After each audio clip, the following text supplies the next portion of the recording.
তো বন্ধুরা, আমরা তো সবাই ফোনে রিচার্জ করি নিজের মোবাইল থেকেই।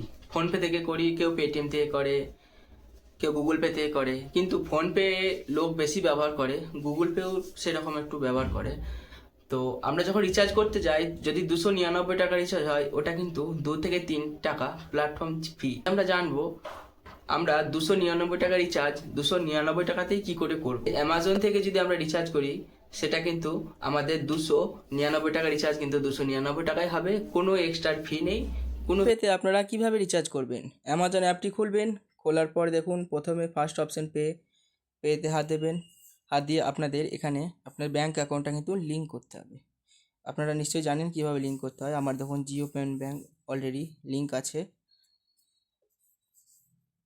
নিচের দিকে আসবেন, আসার পর দেখুন এখানে মোবাইল রিচার্জ বলে যে অপশানটা আছে, এখানে আপনারা হাত দেবেন।